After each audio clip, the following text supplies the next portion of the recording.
Hello and welcome to the video for Lesson 2 in CE 3372 Water Systems Design. The video is intended to supplement the live lecture material in the actual classes. So Lesson 2, the topic is Design Guidelines and Criteria, and there's lecture slides, and then there's some drawings that we'll refer to shortly.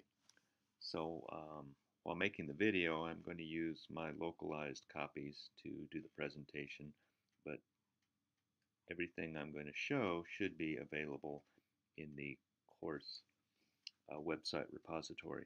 There's also selected readings. There's quite a few, and you should, over the course of the next few days, at least visit each of these readings. Some of them you'll scan quite quickly. Other ones you probably should put a little bit more effort into examination. With that, let's continue to the actual lecture.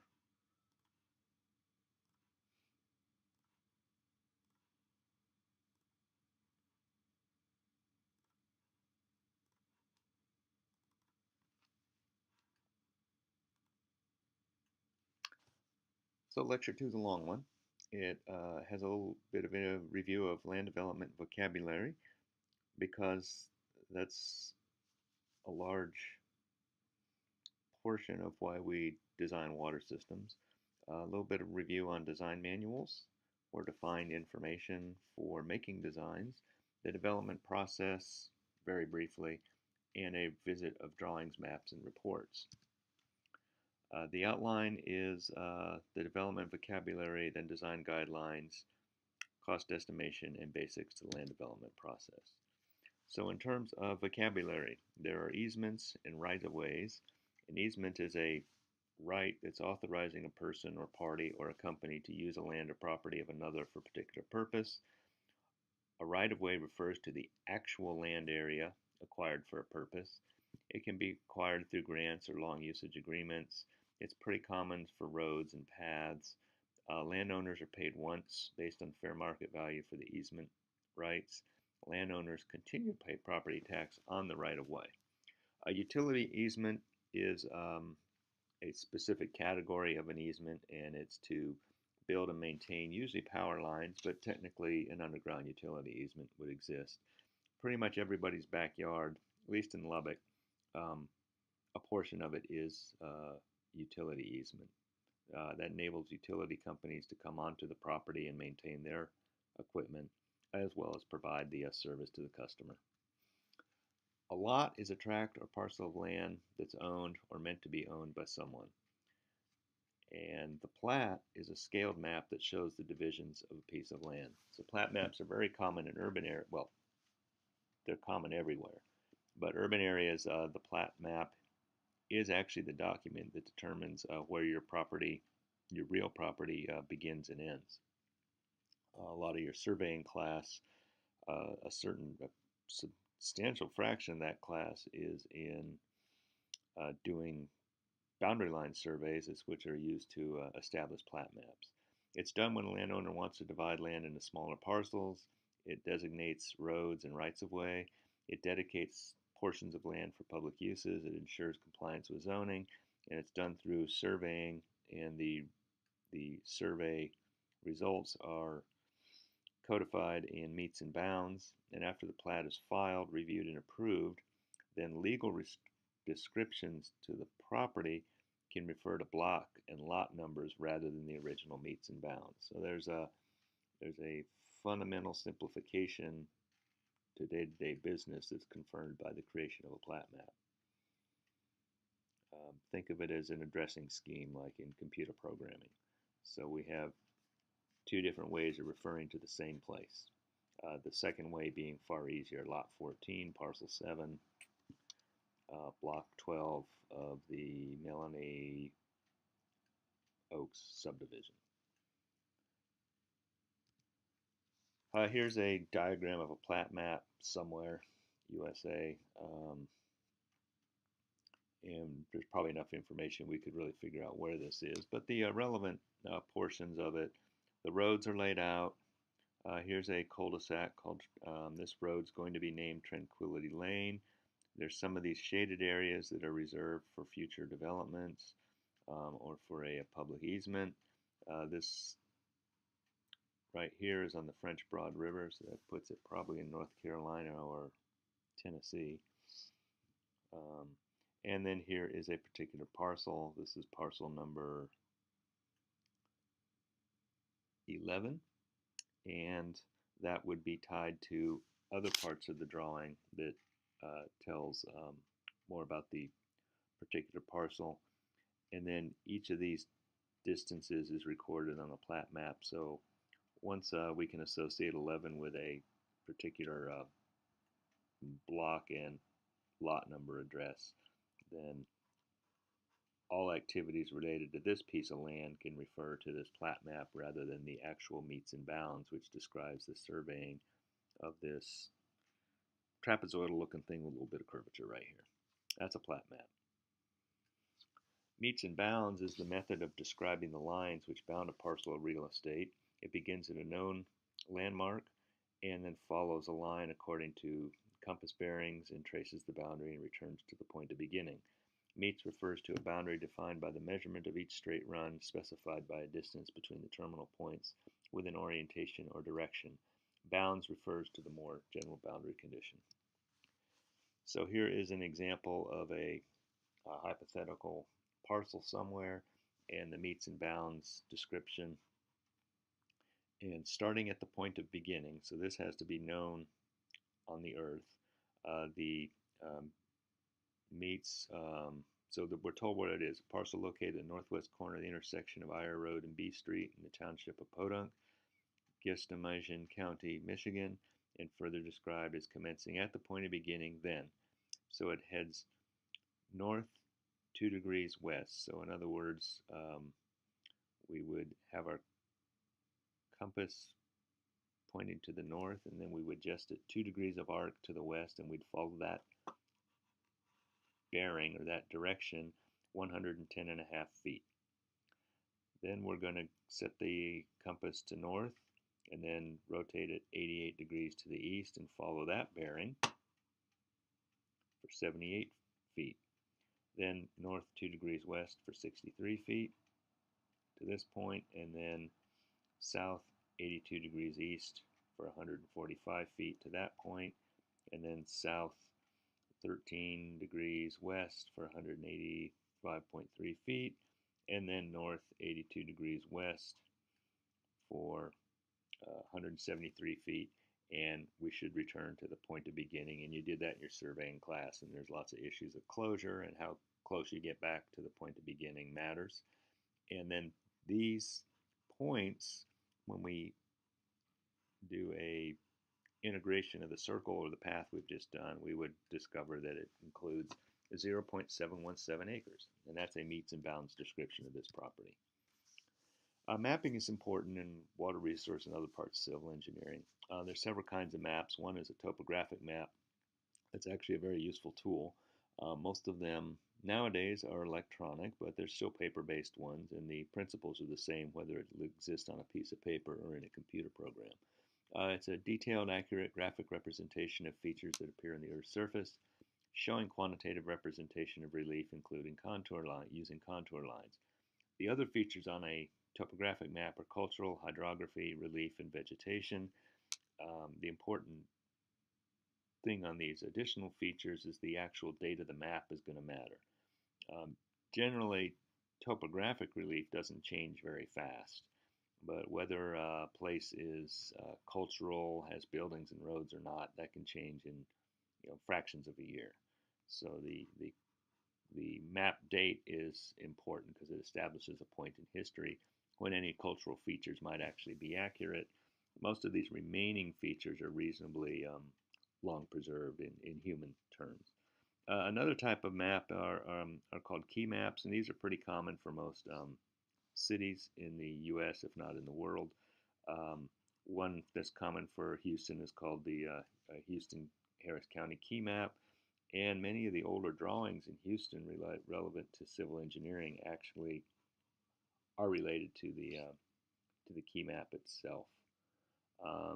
These key maps are several hundred pages long, and there's a bigger overview map to locate the correct page for the area you're interested in. Some other definitions: FEMA, FIRM, and BFE. FEMA means Federal Emergency Management Agency. They're currently under the Department of Homeland Security, and their principal focus is coordinating responses to disasters, and they actually provide some national defense coverage too. But their main thing is major disasters. They've been around a long time. One can argue that during Hurricane Katrina, they in the public eye may have failed, but it actually was a really a good moment for the agency because they learned a lot from mistakes that were made during that event. FIRM means Flood Insurance Rate Map, and it's official map of communities which FEMA has delineated both special hazard areas and risk premium zones. A FIRM map is used to establish flood insurance premiums. It has some secondary engineering uses, but its purpose in life is for insurance rates. FIRM maps are created by running computer models. They're only published once every decade. They're not frequently published. They can be updated, but oftentimes those updates exist as letters of map revision. Houston, many of the major communities in Texas are part of the flood insurance program and have FIRM maps for them. So you either get those on paper or again electronically. BFE means base flood elevation, and it's a regulatory requirement for the elevation of a structure. That's changing in the Houston, Harris County area right now as we speak as a result of Hurricane Harvey or Tropical Storm Harvey, whatever you want to categorize that as. The relationship between the base flood elevation and the structure's elevation determines its flood insurance premium. These last two items are again based on computer models, so there's no guarantee or even intent that they would confer actual flood protection. They're used to establish insurance rates and risk levels. In Texas, many of our communities are under the auspice of a municipal utility district, and it's a political subdivision of the state authorized by TCEQ, and its purpose is to provide water, sewage, drainage, and other services within MUD boundaries. MUDs have the authority to levy taxes, and they can even tax residents who don't receive services. It can be an issue for some folks, but that's just the way it's established as of today. A majority, the ways to create MUD are to add water and dirt and you get MUD, or the majority of property owners in a proposed district petitions the state to create a municipal utility district.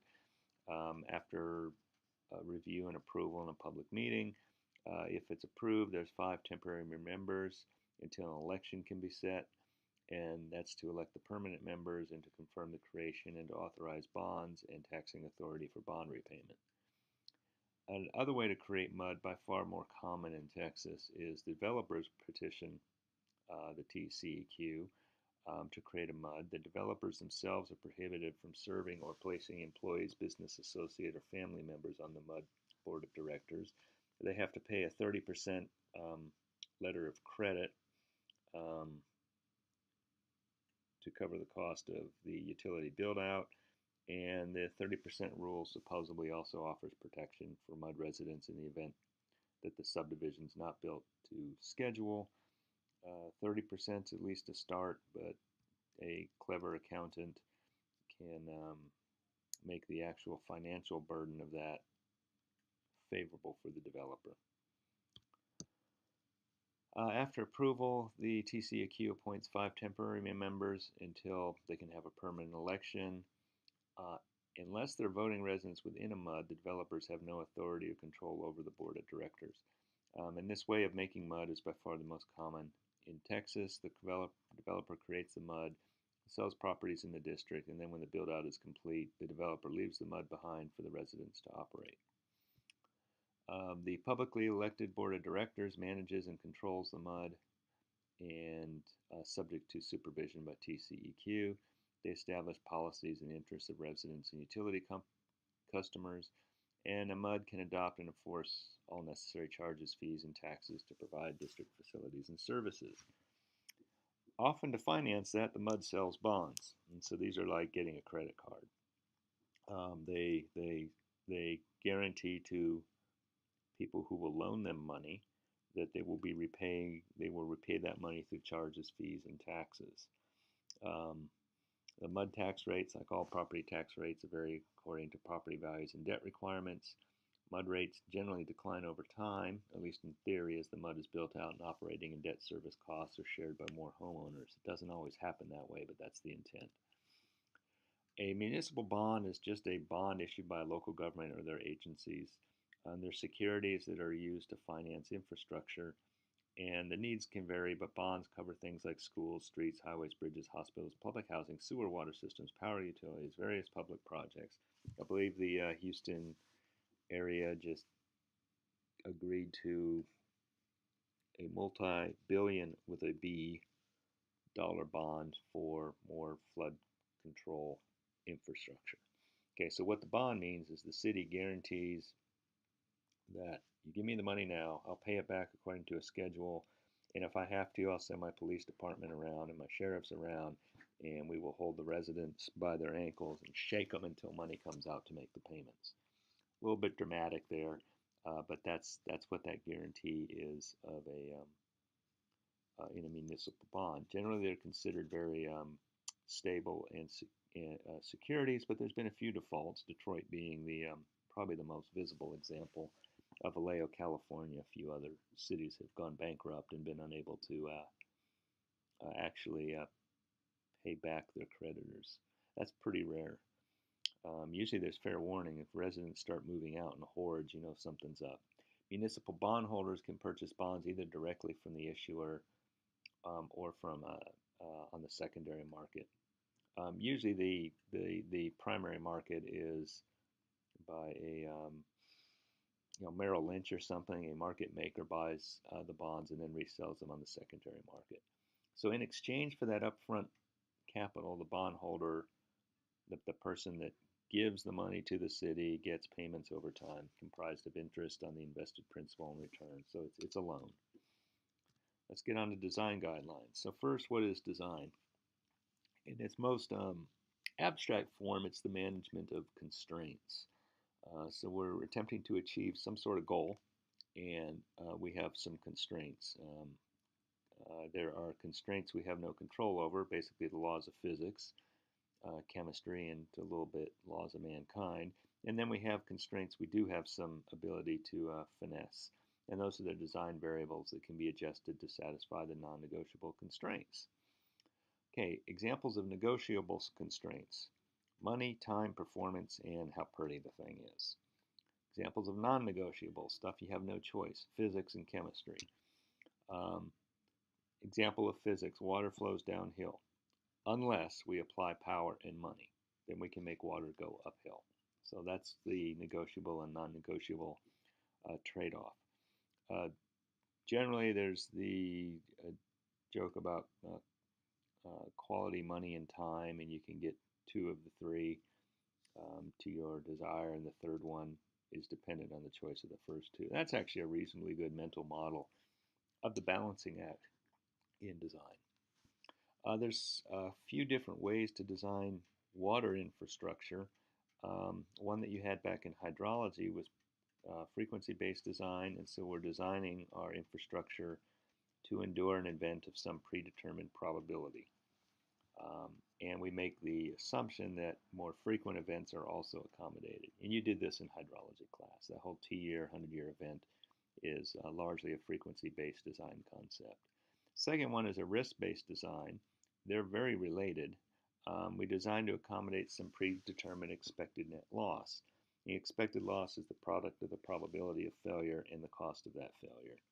And you did elements of this also in risk analysis and hydrology, namely the probability portion and plotting positions and related activities in hydrology are the essence or important components of risk-based design. Often we design to minimize the sum of the initial cost and the expected loss. And those are somewhat policy level decisions. They're outside our scope of engineering until we have the policy, and then we can certainly adjust variables to try to produce an acceptable risk design. And then there's critical event design. These are generally reserved for systems where the consequences of failure are huge, either economically or politically. Large dams, nuclear power plants, aircraft carriers. They're designed to accommodate the largest anticipated event. And one important thing on critical event is you have to actually anticipate the event. So the Fukushima nuclear plant that was under Tokyo Electric Power Company that failed in around 2011. I think it was then. It seems like yesterday. One argument is, well, no, nobody anticipated an earthquake and a tsunami and a pump failure all happening at once. I find that argument hard to believe, but the point is well taken. The critical event design has to anticipate the critical events that, while they may not be likely in a probabilistic sense, they're plausible. They could happen. So I'm fully confident that TEPCO knew that an earthquake and a tsunami and pump failure all could happen. They probably just didn't have a good contingency plan in place, and so the people of that prefecture are paying the consequences, as is the company. Where do we get guidance documents? So we've got these design policies. Where do we get guidance? Well, for water systems, drinking water distribution and systems, we can get guidance from the Texas Administrative Code, in particular chapters 30 and 31, cover most of what we would have to do as municipal water engineers. That's kind of cool. Now, it's not really precise guidance, it's general guidance, but it's a start. Large diameter pipelines, they're outside the scope of that particular parts of the code, and so they'd be governed by broader guidance. And these kinds of projects are uncommon enough that you would follow the intent of the Texas Administrative Code, but you would have to obtain special variances and understanding from the state. And the uncommon stuff are usually large dollar value things, and so the time involved in negotiating with the state is included in the original budget. Other places, flood control districts, if that's what our particular topic is. So one is Harris County Flood Control District as an example. It has quite a bit of online resources. And in fact, one of the readings for this lesson refers to one of the couple of the criteria manual. Lubbock has its own. This is a screen capture of an older version of it. I believe the actual presentation's a little bit better. They've redesigned their websites, what I'm saying. So we have local jurisdictions. We have our professional organizations, American Society of Civil Engineers being an example. And if you were in the gravity sanitary sewer design business, it would probably be worth the $71.25 to have the sewer design manual of practice. One thing important is not everything is free, but sewer design is multi-million dollars of engineering services. I think you can afford $72 to be able to do it well. Other places are professional publications have intentionally taken this one from the 1940s to illustrate where the limiting velocities of flows in sewers, at least in the United States, can trace a lot of its origin to. It's this paper and the Boston Society of Civil Engineers. Generally, these kind of publications over time become directly integrated into jurisdictional design manuals. But for newer stuff that's not in a design manual, it's likely that there is guidance in professional publications or in the peer-reviewed literature. One thing not to overlook are vendors. Vendors and trade organizations often summarize design principles quite effectively, and the guidance is actually quite useful. May not necessarily be citable. It may not be the only design guidance you could use on a project, but certainly it's worth considering. Other resources for water systems design. A lot of times we're using hydrologic and geologic data and analysis tools. And places to get these include, but are not limited to, the United States Geological Survey for topography, stream flow, and various computer programs, National Resource Conservation Services for soil maps, land use, and various computer programs, the U.S. EPA for rules, chemical properties, and various computer programs, National Climatic Data Center for rainfall, snowfall, solar radiation, what little evaporation information they have. In the western U.S., the United States Bureau of Reclamation has a lot of information regarding U.S. water supply and energy supply. United States Army Corps of Engineers, their main focus from our perspective is navigable waterways, but they also provide computer programs, some of which you've used in hydrology and we'll use in the open channel flow class. Federal Highway Administration has design manuals and computer programs. The point being, there's quite a bit of guidance available if you just look. More locally, the Texas Water Development Board provides funding for cities and water districts, so as you leave here in your future career, that may become important to you. The TCEQ has rules and guidelines and some data. There's something called the TNRIS, the Texas Natural Resources. It's either inventory system or information system. I'm pretty sure it's information system. That has a lot of stuff there. It's a pretty hard website to use, but it has evaporation estimates, digital elevation models, orthoquad maps, some false infrared images, quite a bit of stuff. It's very GIS centric, so oftentimes you have to have a functioning GIS to make use of its tools. The Texas Department of Transportation has design manuals, data, and computer programs. At the county level, there's rules, design manuals, and some operate rainfall stage networks. And at the city level, rules and design manuals. So there's no real excuse to not be able to come up with some design guidance.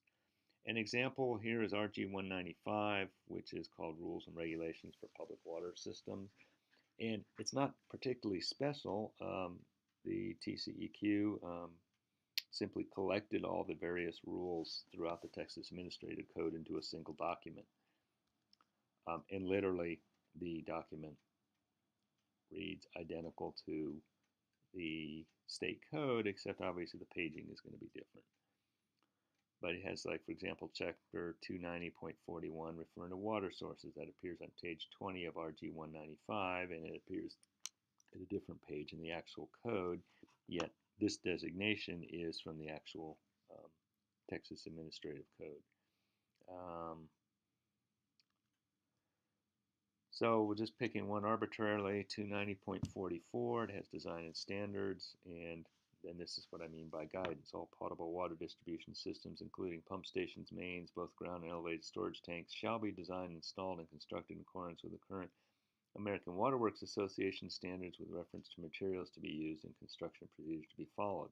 In the absence of AWWA standards, a commission review may be based upon the standards of the American Society of Testing Materials, commercial or other recognized standards used by licensed professional engineers.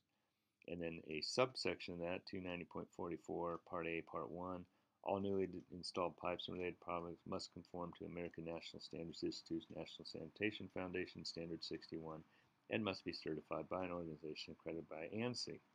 Okay, so here we have a design guideline, and that design guideline refers to yet another organization, and yet another organization, and a third organization still in a particular standard. It's very common. So if you were working in water distribution systems in Texas, you would want the AWWA standards, ANSI standards, and appropriate National Sanitation Foundation. So there's a lot of cross-referencing, and that's by intent. Moving into a different part of the Texas standard, minimum water line sizes. It's by the maximum number of anticipated connections, and it says nothing smaller than 2 inches can be used in the public side of a water distribution system. And that actually, you would probably arrive at that on your own anyway, because much smaller than 2 inches, there's too much head loss. Pretty much the pipe coming into your house, or in your house if you're living in a separate house, is going to be 2 inches from the meter. Apartments probably have bigger ones coming in. There's a minimum pressure requirement in the system in Texas, 35 psi for flow rates of 1.5 gallons per minute per connection. And if firefighting is going to be used, the system has to supply minimum pressure 20 psi under combined fire and drinking flow.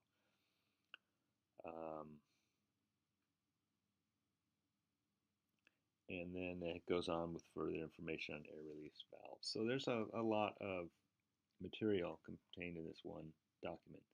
It has minimum water system capacity requirements in gallons per person per day by different establishments.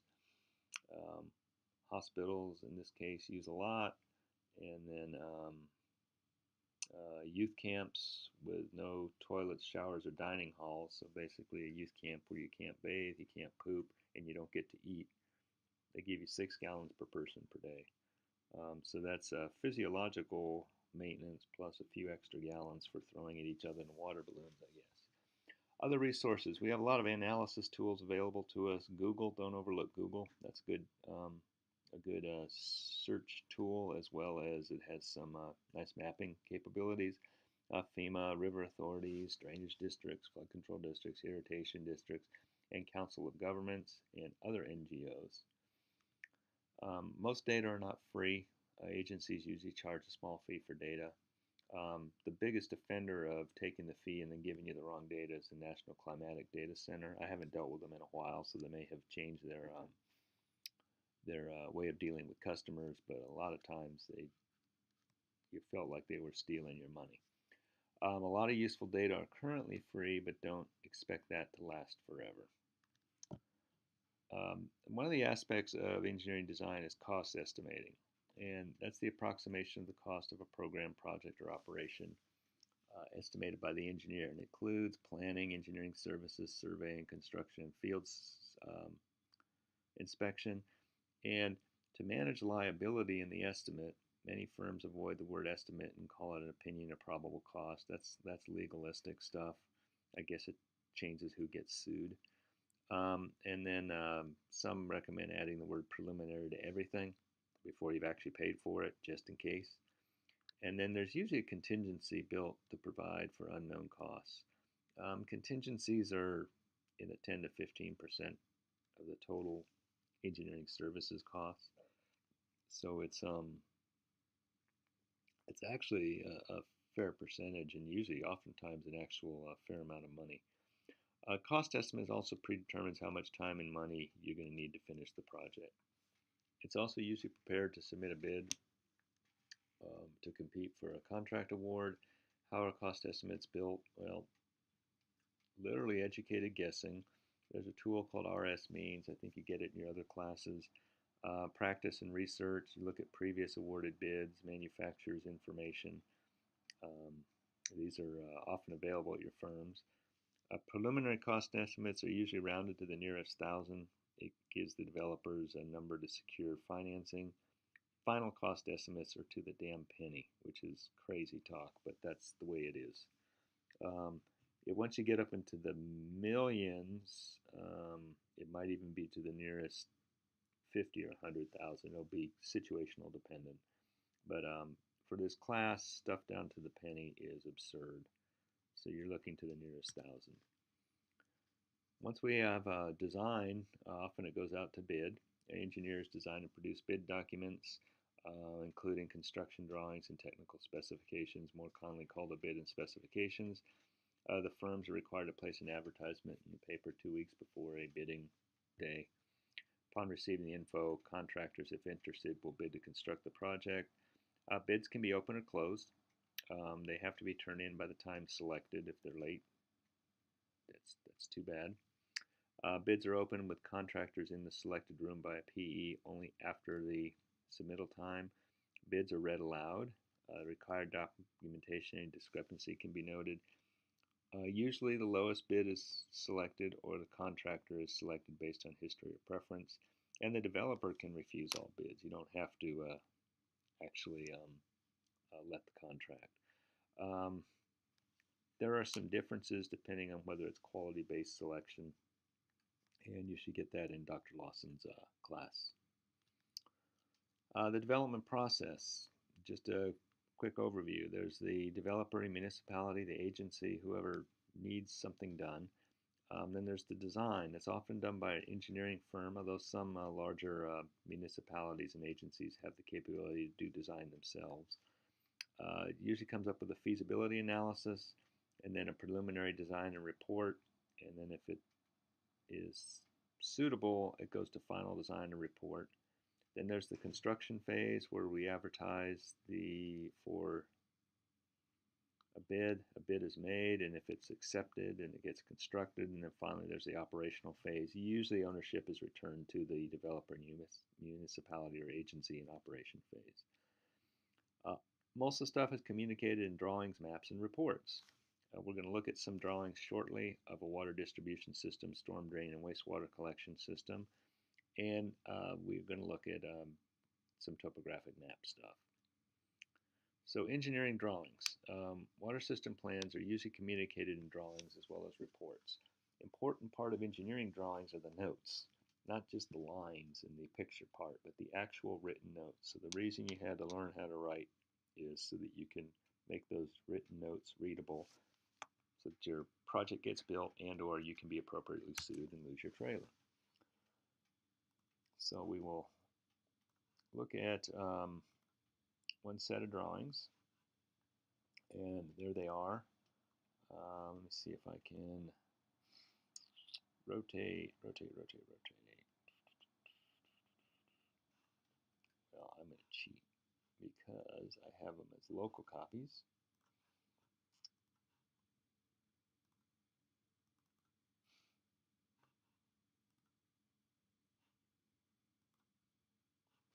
Okay, so this is a drawing of a water line, and you see it says begin water line A, and this upper part is called the plan view, and the lower part is the profile or elevation view. So the upper part is a seagull looking down upon the project, looking for somebody's polo shirt to poop on, and the lower part is a sandworm looking for vibrations so it can go eat somebody. So here you're in the ground, and here you're above the ground.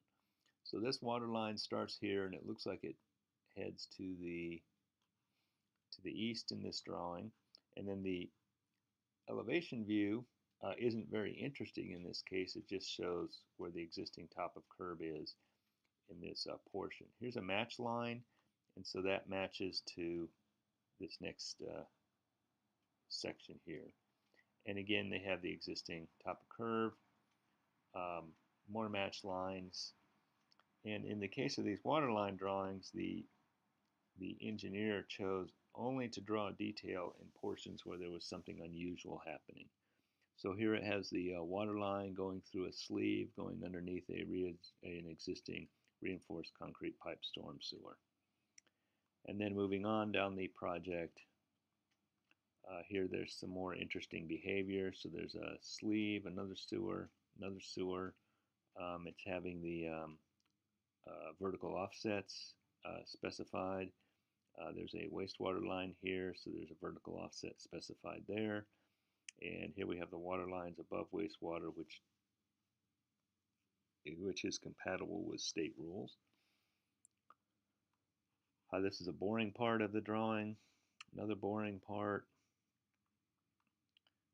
and that is a typical engineering drawing. I want to bring your attention to the notes. We'll just go pick on this one.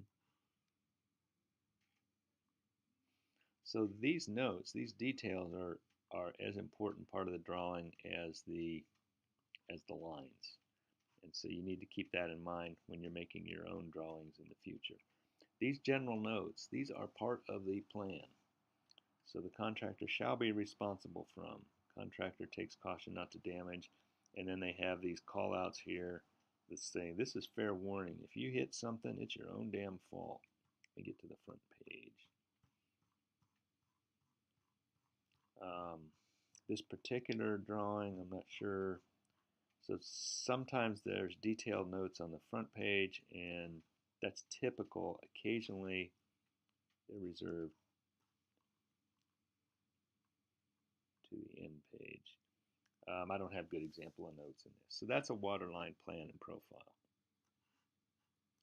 Okay, a sanitary sewer. Here's an example of a sanitary sewer plan and profile. And this is what I meant by the general notes. So all that writing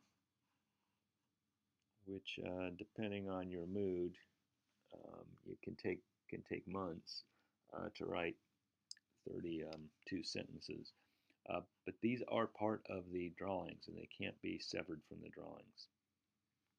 I mean, you can, but that legally they can't. Um, and this has an overview map of how the sheets line up, and then it goes to the individual sheets. Now, in this case, in a wastewater line, they're showing where the land surface is along the path of the project, and then they're showing different important elements. So here's a riser pipe and a manhole, riser pipe and a manhole, and it's showing the water line, the wastewater line, in this case sloping from the right of the image to the left. So the flow according to this would be in this direction, assuming I'm interpreting it. And the other thing you need to notice is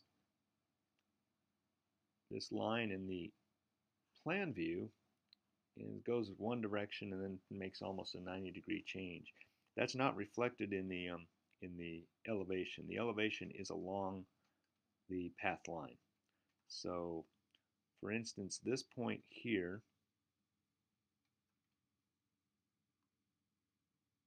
see if I can get everything lined up. That's it.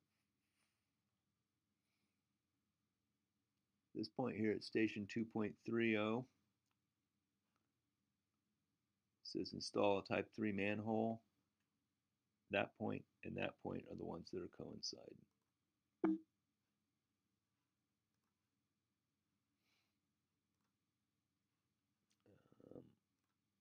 And I'll show what I mean in a second. So those 2 points coincide with each other. You can see that they don't line up in the actual sheet drawing, but they do line up in the distances. So these stationing numbers on here and along here are very important, because that's the way you can associate two locations. So for example, station 15 point something, I would argue that that point and that point line up, so it's coincidental that they're almost in the same place in the drawing. And this point and that point are the same point. So you have to study these fairly carefully to interpret them. Here's some specific notes on this particular page. You can see there's sleeving going on here to indicate to the constructor that there's some special behavior going on. And just looking from that cross section, I imagine there's station 35. There's some kind of a trench or a drainage ditch. Just looking at that cross section. And then the last page has these specific details. So now when it referred to manhole type 1 and 2 and so forth in the detail drawings, these are the details of each of those manhole types. So they don't produce a detail for every single object. They do it for categories of objects. Here's the sleeving categories, and then here's the different riser type categories. So this is a pretty comprehensive design drawing. And then the last one we'll look at is a storm sewer. Now this one has some annotations. This one was done for the Texas Department of Transportation, so it's moving from by coincidence, it moves from the downstream end of the project upstream. So using my markup, those 2 points are coincident, and this is a pretty straight run project, and so the plan and profile line up pretty good in most of the figures. So we're moving upstream. You notice here that there's a pretty good slope going up, and the designer used vertical drops to maintain the velocities in the pipes so that they wouldn't get too big. And so the energy of flow comes here, drops, it loses a lot of its elevation energy, and then continues on downstream. The guidance says that junction boxes are an even foot stating and inlet boxes are built to closer tolerances than junction boxes, and that gives the construction people a little bit of flexibility to move things around in the actual field for making everything fit. Because while we can draw it to perfection, we're dealing with a real world where we can't build it to perfection. This particular annotation is taking advantage of parking area as a storage feature, so that's less about design and more about making use of sneaky design, sneaky is not the right word, clever design tricks to control the required capacity of the overall system. So those bathtubs store water for a little bit, and they allow the pipes possibly to be a little smaller or to manage the low slopes. It has, so everything is reported on its station, and then it's offset relative to the center line, which in here is just drawn. And you'll notice that the project is offset off the center line of this actual street, and that's so that you don't have to close two directions of traffic at once during the build. You can move it down to one lane and keep traffic moving. If you put it directly in the center, you pretty much tie up the entire street. Then there's the detailed drawings of the typical lateral. They're not identical, it's just giving the necessary details so that as the laterals are put in, the contractor can bid on the build. And then the boxes are identical and make everything as identical as possible because it's just cheaper. And then here is a drawing of a culvert layout. And what's important here is I want to call your attention. Every sheet on this is signed and stamped by the designer. But it's not uncommon for the designer's name to change from sheet to sheet because they're each working on a specific part. So that's a quick review of engineering drawings.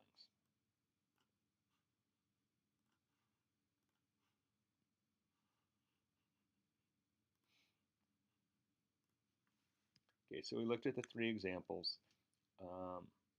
We examined the water line, sanitary, and stormwater. Now, maps come in different creatures. Navigational plat maps we've discussed, and topographic maps we've mentioned. Topographic maps are just two-dimensional representations of 3D surfaces that are important for watershed delineation, trenching specification, grading design, and to some extent oil exploration. There's similar concepts in the subsurface, oil, gas, aquifer pressure head maps, and also in atmospheric sciences, rainfall contour maps share the features of a topographic map. In water systems, we're often interested in vertical and horizontal offsets, inverts, and flow lines, and so we would have some piece of land surface here, and we want to know the distances from the land surface to our infrastructure. And we might want that for something like our laterals must be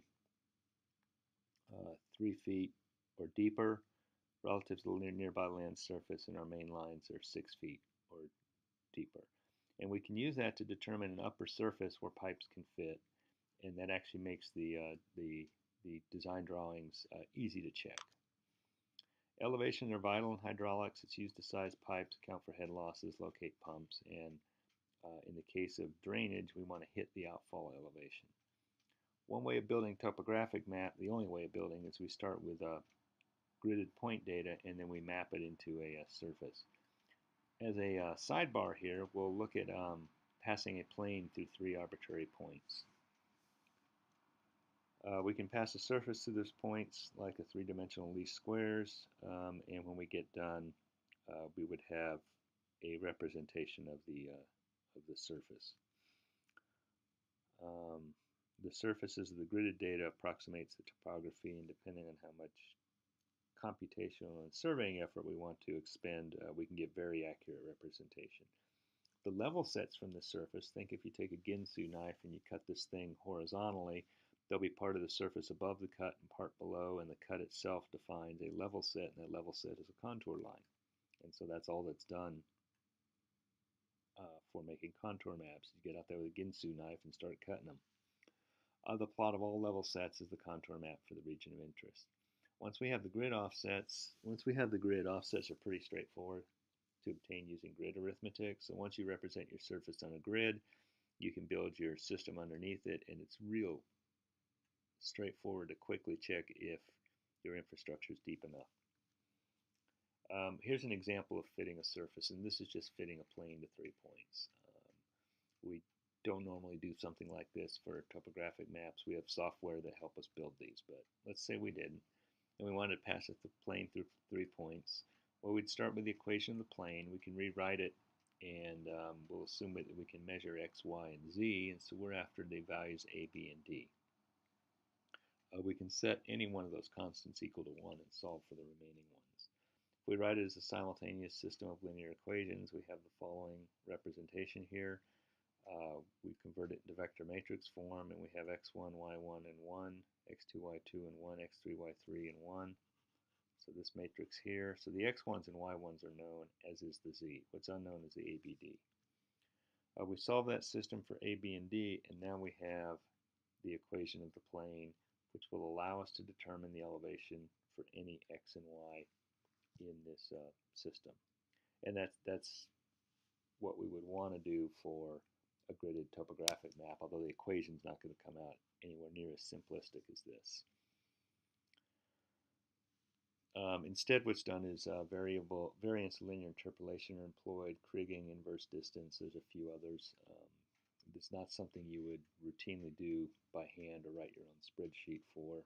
Any one of you could. The intellectual challenge is not huge, but it's an awful lot of work for stuff that you can download on the internet. Some of the tools, AutoCAD has topographic capability. ArcGIS has topographic capability. QGIS does. There's a nice summary at the URL listed here. http://vterrain.org elevationcontour.hitml. And I have an example using a piece of software called QuickGrid. We'll just do the static example here, and I believe I have an offline video somewhere. Suppose you have elevation information for the subdivision below, and the elevation is contained in this file. So these refer to different points in this coordinate system. So 0.51, the elevation is 1120, where 0 would be there and 0.51. So that would correspond in this case to this corner. And we have a linear distance, and so these map distances can be converted to actual distances on the ground, either before or after the fact.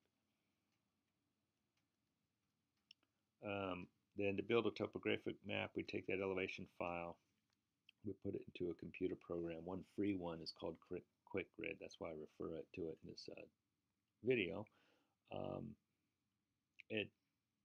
It produces adequate results. The pictures aren't the greatest things in the world, but they'll work, and they're good enough for this class if you don't have access to more exotic tools. Next is report fundamentals. This is going to matter. You have 2 project reports for the semester, so it's important to know your audience. This is a professional audience, so you want to explain the problem, discuss your solution method, and describe the findings and results. As an example, you could go for car service repair and get an estimate, and one estimate would be, well, it's going to be $1,000. We'll fix it for you. A better one would be, it's going to be $1,100. These following 2 modules have to be swapped out because when we ran the diagnostics, the diagnostic computer said that they have broken diodes, and usually when I've done similar repairs in the past, I tend to break this one particular part, so I've included that in the estimated price. So the dollar value of the 2 estimates is the same. Which one would you prefer? Probably the one where the mechanic laid out exactly what he thinks is wrong based on the diagnostic computer and his known things that tend to break doing that particular kind of job. Same estimate, but the second case is a much more professional explanation, solving method, and results. In the case of the 2 project reports, they'll have a transmittal letter, cover page, table of contents, listed table of figures, and executive summary, and then you'll go into the body of the report. Now these particular sections here are pretty specific to a drainage engineering report, and they're basically lifted from the Harris County Flood Control District. manual. By all means, adapt these as appropriate for the 2 projects you do this semester. But there's an introduction, existing situation. Then if it's a water design, there'll be some hydraulics discussion and estimated costs, conclusions, and recommendations. The transmittal letter is a formal letter to the person that commissioned the report. So it has a salutation, the purpose, describe what's being sent, main findings of the report, and then thank them for doing the business, and then a signature of every member with credentials. So an engineering firm, that's usually 1 or 2 people. For your teams, I want you all to sign the cover letter.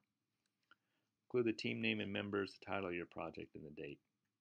Then here's an example table of contents from some report, and you can see the level of detail here. There's the front material and then the remaining material. And this particular style has all caps, and then there's a dots connecting to the paging. And then there's a list of tables, list of figures, and then a particular figure which would correspond back to one of these list of exhibits. There's an executive summary that performs the reader of the research problem, the analysis method, and results. Transmittal letter and executive summary are there so that the reader shouldn't have to read the whole report to get the main idea. The summary is limited to 1 page. Introduction, project name and purpose, project limits, objectives, assumptions, and constraints, prior studies. Explain the study problem in its context briefly, why it's important, reasons and goals for the study, limitations. You want the audience to know why the report's important, why you wrote it, and why they should read it. It's usually written in the present tense. Existing conditions, you would have location, topography, land use, right-of-way, pipelines and utilities, and other relevant existing conditions. And then the hydraulics, or the actual problem solving, the analysis objective, the methods used, pre-project conditions, and then the design conditions. Methodology explains how data was gathered and generated, what data were analyzed. Assumes the readers understand the material. That's a fair assumption that you can employ in your reports. It's usually in the past tense and sadly the passive voice. Example of active and passive, I observe the angle to be as active. The angle was observed to be by who knows whom is passive. It kills me to say this because I was taught to write everything in the active voice. Writing active voice is far harder than passive voice. My cat can write in a passive voice. There's some hedging words, and you want to kind of probably avoid this. It would appear that. It would seem, this may be. You're not really positive in this case. Just leave those out. The cost estimate, we want itemized cost analysis. This is training. This class is training, so you're doing that to develop an experience of what it takes to estimate costs. The results, you want to visually and textually present your findings, so graphs, tables, diagrams, charts, screen captures, maps. You describe the figures and tables correctly, and the explanatory text points out significant portions of the findings and highlights expected and unexpected results. If your drawings go so far as to do detailed engineering design drawings, which you may or may not get to that point in these 2 projects for the class, probably not. You're going to have more conceptual design drawings.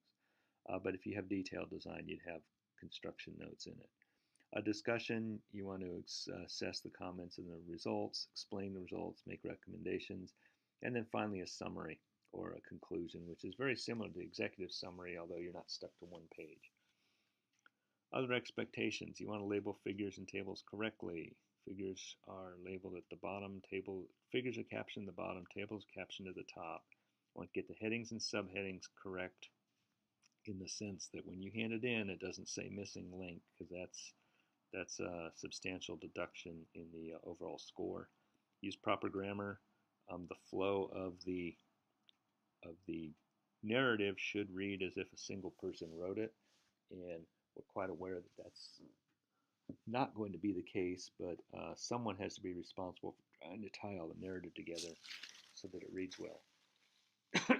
Avoid contractions such as won't and can't, and don't leave rhetorical questions. And if you're lucky, you get to dance around in a banana suit. These last few slides are a little bit on cost estimation, the feasibility, preliminary, and construction. and basically the accuracy requirements as you go from feasibility to detailed plans. Notice the contingency drops, and the accuracy, dollar value of accuracy gets quite a bit higher. In the feasibility estimates, these are the kind of items that need to be considered: land cost, clearing, various broad costs. Permits and bond costs, you never think about those, but those can be fairly substantial. The preliminary estimates developed from plans that are not sufficiently detailed. Its purpose is to get approvals for permitting, determine problems that may affect the project, determine cost to construct, and help the developer obtain financing. In water supply, pipes are like in dollars per linear foot, valves, hydrants, fire lines, and pumps, those are per unit. That information is abstracted either from internet searches or vendor websites. And you should be able to get pretty close on those. The grubbing, developing, and earthwork, that's more vague, but do the best you can. The construction estimates developed after construction plans have been approved. We're not going to hit that level of detail in this course. But if you were doing it, quantity takeoffs are determined, and then you want to double check the estimates with someone who's done it before. Here's a little worksheet, and these are out of that Harris County document that tells you the typical measurement units and how you would build this into a table to estimate cost.